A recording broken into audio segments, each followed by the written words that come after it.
आप सभी का द टीचर्स फैक्ट्री में स्वागत है। आज आप सभी को बिहार डीएलएड एंट्रेंस एग्जाम 2025 के लिए महत्वपूर्ण प्रश्न लेकर आए हैं दोस्तों। जी हाँ दोस्तों, और ये सभी प्रश्न आपको परीक्षा में छपने वाले हैं। तो जो साथी अभी तक हमारे चैनल को सब्सक्राइब नहीं किए हैं, अभी ही सब्सक्राइब कर ले ताकि बिहार डीएलएड एंट्रेंस एग्जाम से संबंधित सभी महत्वपूर्ण जानकारियां, सूचनाएं और क्लासेस सीधे आपके मोबाइल तक पहुंच सके दोस्तों। और हाँ दोस्तों, एक जरूरी खबर यह है कि परीक्षा अब नया डेट पर होगा। आइए आप जल्दी से देख लीजिए और सावधान भी हो जाइए कि तैयारी को आप रोके नहीं, तैयारी को जारी रखें। आइए और देखिए क्या है खबर।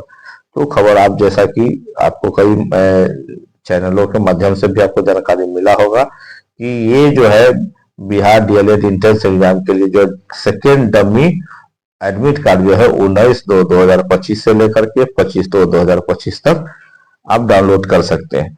आप ही सोचिए दोस्तों, अगर 25/2/2025 ठीक है तब जब second dummy admit card download करेंगे और सुधार करेंगे तो 26 तारीख को जो है महाशिवरात्रि है। तो क्या 27 को कोई कुछ काम हो पाएगा? नहीं।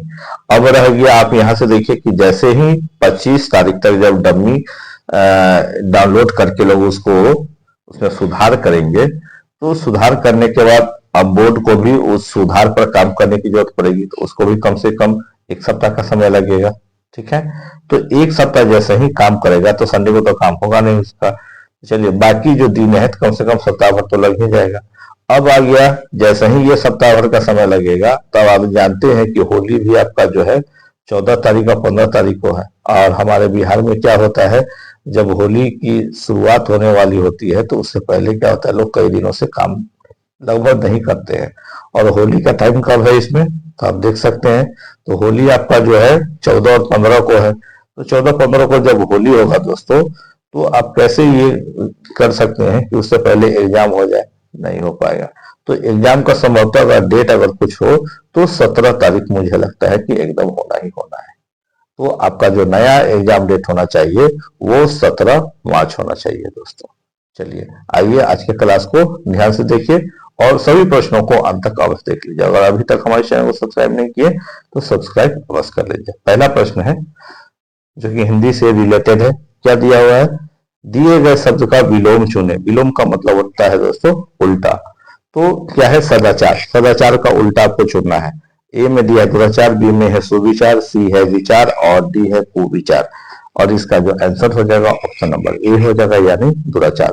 प्रश्न नंबर 2 है, दिए गए वाक्यांश के लिए एक शब्द दीजिए। क्या है, जिसकी बुद्धि कम हो। ए दुष्ट बुद्धि, बी में है मृदु बुद्धि, सी में है सुबुद्धि और डी मंद बुद्धि। और आंसर हो जाएगा ऑप्शन नंबर डी, यानी मंद बुद्धि। प्रश्न है तीसरा, रिक्त स्थान को भरने के लिए उपयुक्त शब्द का चयन करना है, यानी खाली स्थान के लिए देखिए कि क्या भराएगा। गाय पेड़ डैश बंधी है। ए के, बी में है से, सी में है पर और डी में है में। और इसका जो आंसर हो जाएगा ऑप्शन नंबर बी, यानी सी। आपको यहाँ पर सी भरना है। 3 के बाद अब आइए चौथा नंबर प्रश्न को भी ध्यान से देखिए। चौथा में क्या है, दिए गए वाक्य का वह भाग ज्ञात करे जिसमें कोई त्रुटि है। त्रुटि का मतलब होता है गलती। चलिए क्या है, किसी ने ठीक ही कहा है कि जो सोता है वह खोती है। तो इसमें ऑप्शन दिया है ए वह खोती है, बी में दिया है ठीक ही कहा है कि, सी में है जो सोता है और डी में है किसी ने। और आंसर इसका हो जाएगा 4 का ए, वह खोती है। चलिए 4 के बाद सीधे 5वां प्रश्न को ध्यान से देख लीजिए। 5 में दिया निम्नलिखित में से उस विकल्प का चयन करें जो मक्खन लगाना मुहावरे का अर्थ व्यक्त करता है। ए में दिया है मक्खन लगा कर खाना, बी है बेकार बैठाना, सी चापलूसी करना और डी कंजूसी करना। आंसर हो जाएगा सी, यानी चापलूसी करना। प्रश्न नंबर अब 6 आप देख रहे हैं। 6 में दिया हुआ है, दिए गए शब्द के पर्यायवाची शब्द का चयन करें। पर्यायवाची यानी समान अर्थ वाला। सरस्वती का क्या होगा, ए शारदा, बी नेत्री, सी देवी और डी माता। आंसर हो जाएगा ए, यानी शारदा। आइए प्रश्न नंबर 7 को भी देखिए। निम्नलिखित में से उस विकल्प का चयन करें जो दो नावों पर पैर रखना मुहावरा का अर्थ व्यक्त करता है। ए दो विरोधी पक्षों का आश्रय लेना, बी नदी पार करना, सी दो नावों पर एक साथ घूमना और डी एक साथ कई काम करना।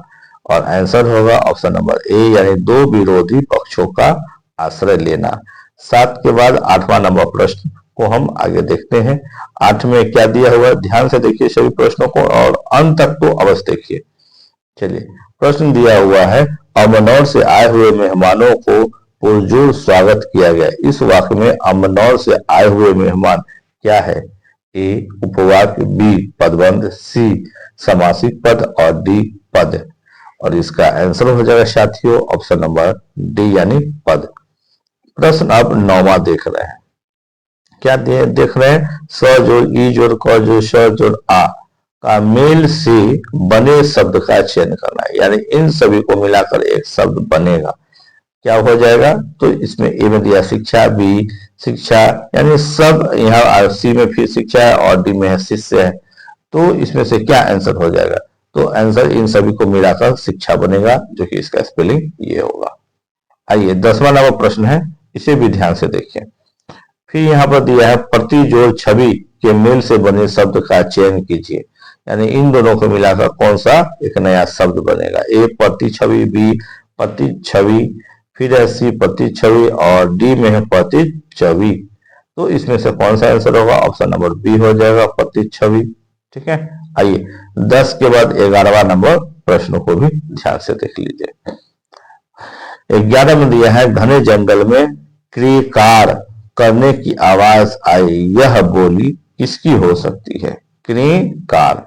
ए पपीहा, बी मोर, सी झिंगुर और डी कोयल। और आंसर हो जाएगा ऑप्शन नंबर ए यानी पपीहा। पपीहा क्रीकार करता है।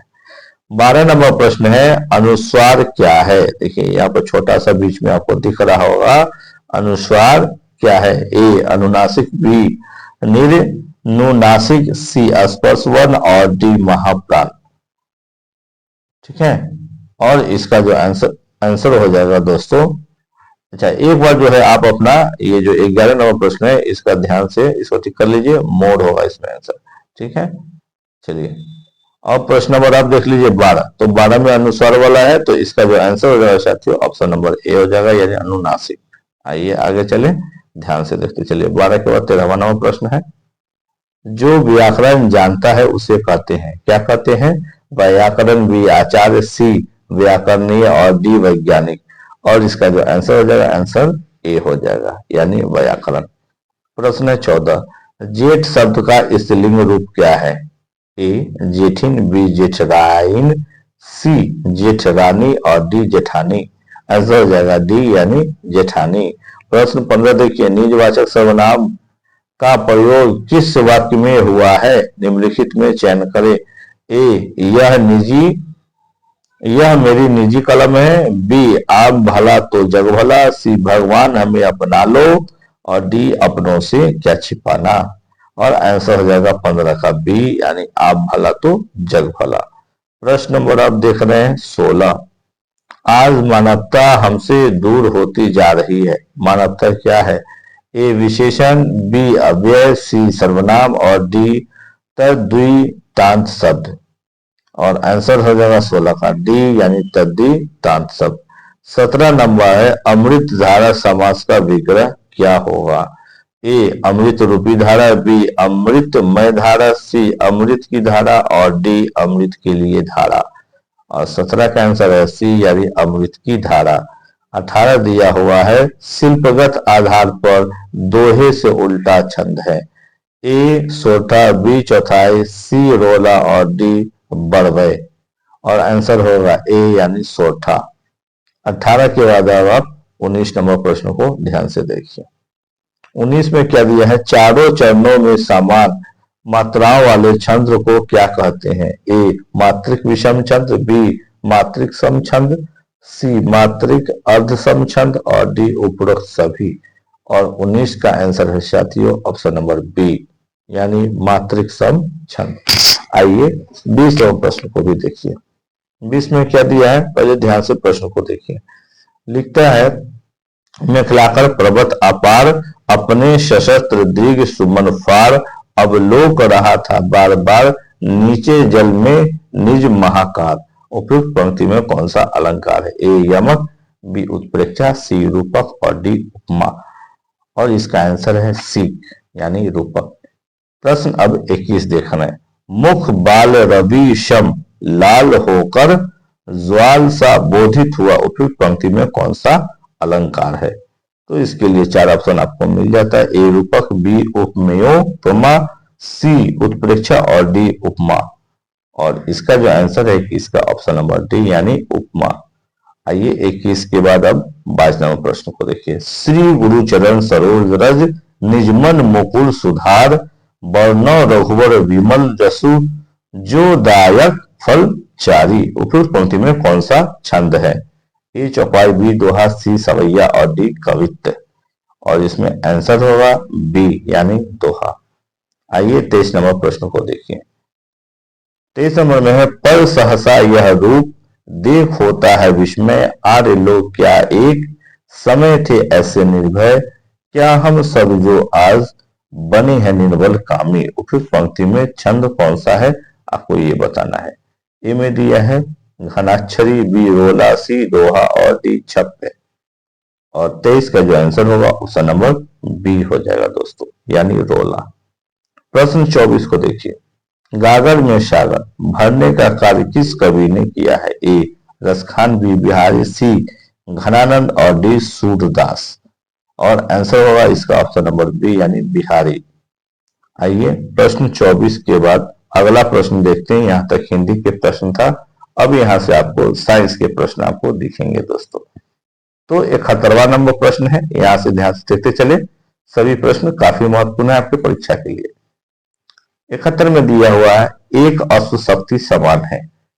ए में दिया है 1 किलोवाट के, बी में दिया है 746 वाट के, और सी में है 1 वाट के, और डी में है 1 जूल के।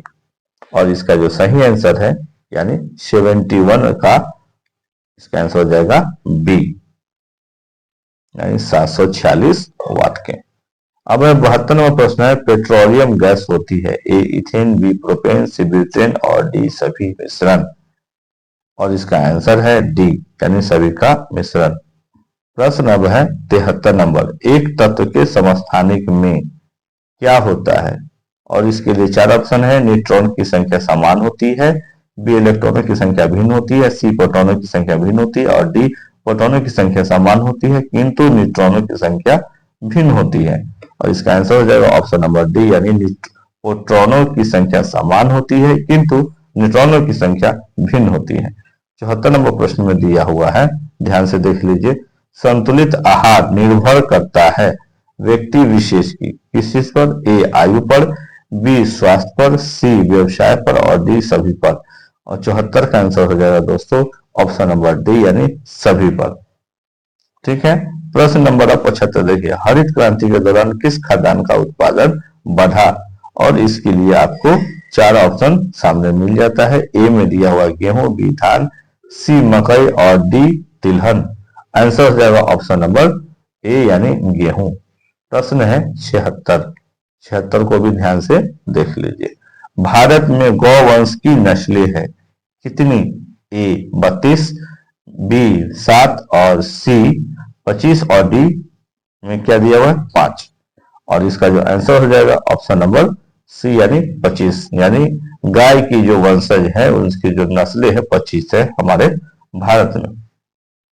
प्रश्न है 77, क्या है खाद्यान्नों के भंडारण के दौरान ऊष्मा के उत्पादन का कारण है? ए कीटों द्वारा ग्रसन, बी वायुमंडलीय दबाव में कमी, सी आर्द्रता में कमी और डी नमी की अधिकता और कवक वृद्धि। और इसका आंसर है यानी 77 का डी, क्या होगा? नमी की अधिकता और कवक की वृद्धि। 77 के बाद आप देख लीजिए 78 नंबर प्रश्न को ध्यान से। क्या है खाद्यान्नों की सुरक्षा भंडारण के लिए नमी की उपयुक्त मात्रा होती है कितना? 14% से कम, या बी 16 से 18%, सी में है 20% से 24%, या डी 26% से अधिक। और 78 का आंसर होगा ऑप्शन नंबर ए यानी 14% से कम। अब है 79 नंबर प्रश्न, निम्नलिखित में कौन सा रोग आनुवांशिक है? ए मलेरिया, बी हीमोफीलिया, सी हैजा और डी एमीबियोसिस। और इसका आंसर हो जाएगा ऑप्शन नंबर बी यानी हीमोफीलिया। आइए 79 के बाद आगे ले चले आपको। और अभी तक हमारी सेशन को लाइक नहीं किए तो एक लाइक कर दीजिए और इस सेशन को शेयर अवश्य कर दीजिए ताकि आपके मित्र को भी, आपके जो साथी है उनको भी फायदा मिल सके। तो 80 नंबर प्रश्न है, मैग्नीज नोड्यूल प्राप्त होता है या होते हैं? ए भूगर्भ से, बी वायुमंडल से, सी सागर तल से, डी पर्वतों की चट्टानों से। और इसका आंसर है सी यानी सागर तल से। 81 नंबर प्रश्न देख रहे हैं आप, निम्नलिखित में से कौन सी मिश्रित धातु है? ए सोना, बी लोहा, सी जस्ता और डी पीतल। आंसर हो जाएगा डी यानी पीतल। अब आइए 82 नंबर प्रश्न, पृथ्वी की भूपटपट्टी पर सर्वाधिक उपलब्ध अधातु है? A silicon, B carbon, C phosphorus और डी सल्फर। और इसका आंसर हो जाएगा ऑप्शन नंबर ए यानी सिलिकॉन। आइए 82 के बाद 83 नंबर प्रश्न को ध्यान से देखें। 83 में क्या दिया हुआ है? अमोनिया का रासायनिक सूत्र डैश है? ए PH3, सी बी में है NO2, सी AIN और डी NH3। और इसका जो आंसर है डी यानी NH3। 84 नंबर प्रश्न में क्या दिया है? निम्नलिखित में सी कौन सा संश्लिष्ट रेशा नहीं है? देखिए यहाँ पर नहीं दिया है। ए रियान, बी नायलॉन, सी रुई और डी पॉलिस्टाइरीन। तो इसमें से आंसर हो जाएगा ऑप्शन नंबर सी यानी रुई। प्रश्न है 85, निम्नलिखित तत्वों में से किसका गलनांक सबसे कम है? A oxygen, B platinum, C sodium और डी टीन। और आंसर है ऑप्शन नंबर ए यानी ऑक्सीजन। आइए 85 के बाद 86 नंबर प्रश्न की ओर बढ़ते हैं, ध्यान से देख लीजिए। निम्नलिखित में कौन सा कीट उपयोगी नहीं है? फिर यहाँ पर दिया है साथियों, ध्यान से देख लीजिएगा, नहीं दिया हुआ है, ठीक है। कौन सा कीट जो उपयोगी नहीं है? रेशम का कीट, बी में दिया है मधुमक्खी, सी घरेलू मक्खी और डी लेडी बर्ड भृंग। तो इसमें से कौन हमारे उपयोगी नहीं है? तो सी यानी घरेलू मक्खी।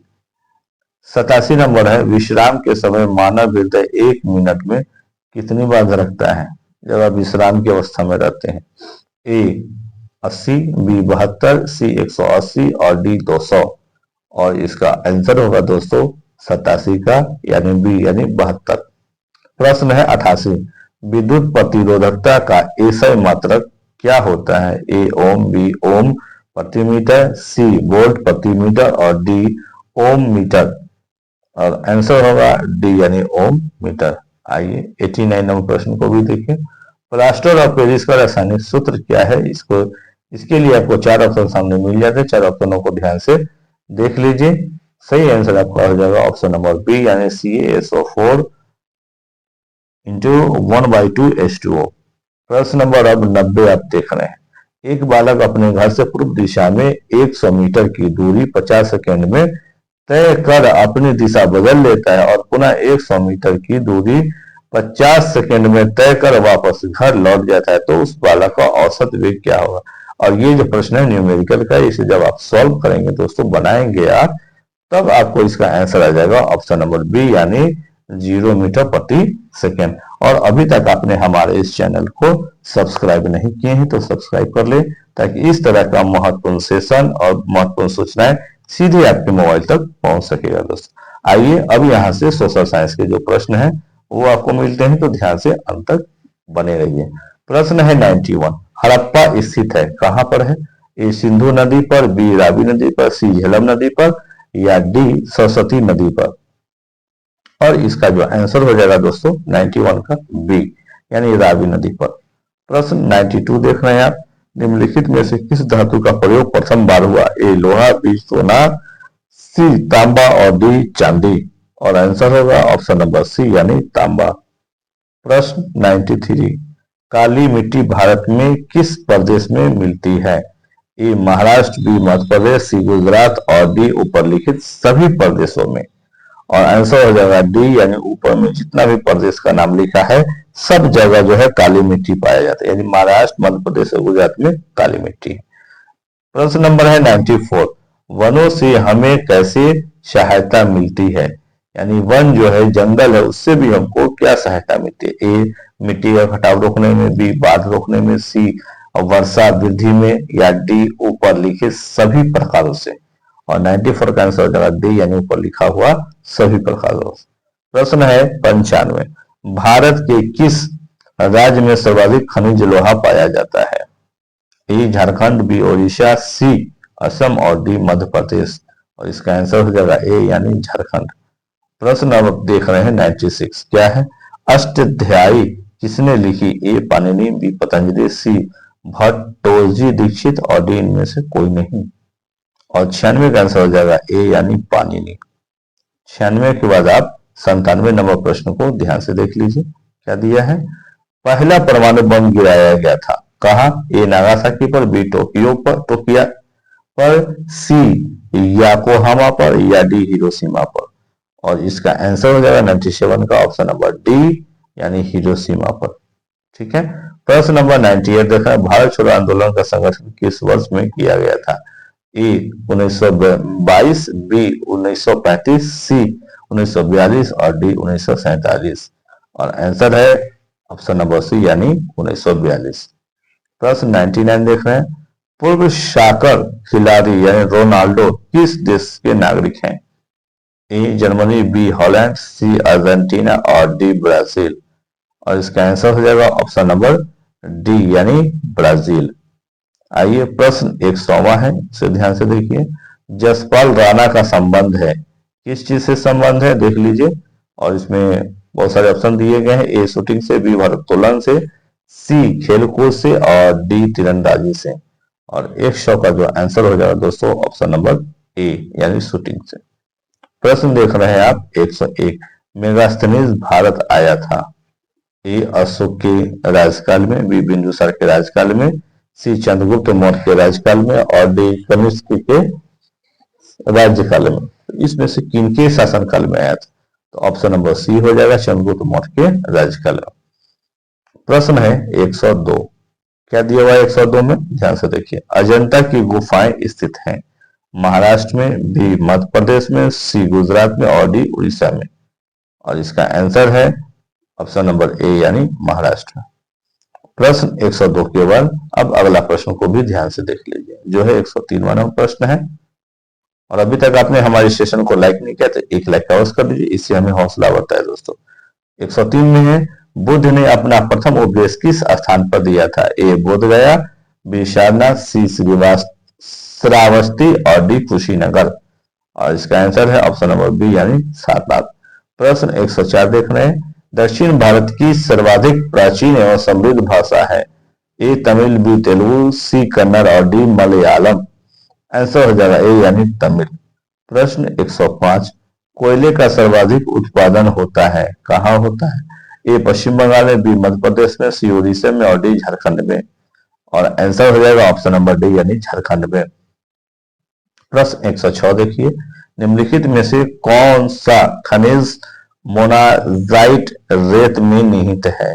ए तेल, बी यूरेनियम, सी थोरियम और डी कोयला। और 106 का जो आंसर है साथियों दोस्तों ऑप्शन नंबर सी यानी थोरियम। 106 के बाद आप देख लीजिए 107वां नंबर प्रश्न। सभी प्रश्न महत्वपूर्ण है, इसलिए पूरा अंत तक अवश्य देखिए और इस सेशन को शेयर अवश्य कीजिए। 107 नंबर प्रश्न दिया है, बहुजन समाज पार्टी के संस्थापक निम्नलिखित में से कौन थे? A Kanshiram, B Shahu Maharaj, B R Ambedkar और डी ज्योतिबा फूले। और 107 का आंसर हो जाएगा ए यानी काशीराम। आइए 108वां नंबर देखिए, 2011 जनगणना के अनुसार भारत की कितनी प्रतिशत आबादी द्वितीयक कार्यों में लगी हुई है? ए 3.8%, बी 4.2%, सी 41.6% और डी 54.6%। जो हमारे रेगुलर विद्यार्थी हैं, जो साथी हैं, उनको इसका आंसर अभी आ गया, इससे पहले भी सेट में ही आया था। और इसका आंसर है ऑप्शन नंबर ए यानी 3.8%। 108 के बाद अब आप आगे देख लीजिए। 109वां प्रश्न है, क्या दिया है? मॉन्टेग्यू चेम्सफोर्ड सुधार योजना कब पारित किया गया? ए 1917, बी 1918, सी में दिया है 1919 और डी 1920। और इसका जो आंसर है 109 का सी यानी 1918। प्रश्न 110वां है, विकास की स्थिति के आधार पर संसाधनों को डैश के रूप में वर्गीकृत किया जा सकता है? ए संभावित, बी विशिष्ट स्टॉक, सी रिजर्व और डी उपरोक्त सभी। आंसर हो जाएगा डी यानी उपरोक्त सभी। तो दोस्तों ये था आज का सभी प्रश्न जो आपको अभी उपलब्ध कराया गया। ये सभी परीक्षा में बिल्कुल आएगा। आप इसे एक बार, दो बार, तीन बार, यही बार में आपको याद हो जाए आप उतने बार में इसको याद कर लीजिए। और दोस्तों अभी तक आपने हमारे इस चैनल को सब्सक्राइब नहीं किया तो सब्सक्राइब कर ले और वीडियो को अधिक से अधिक शेयर करें और लाइक अवश्य करें दोस्तों।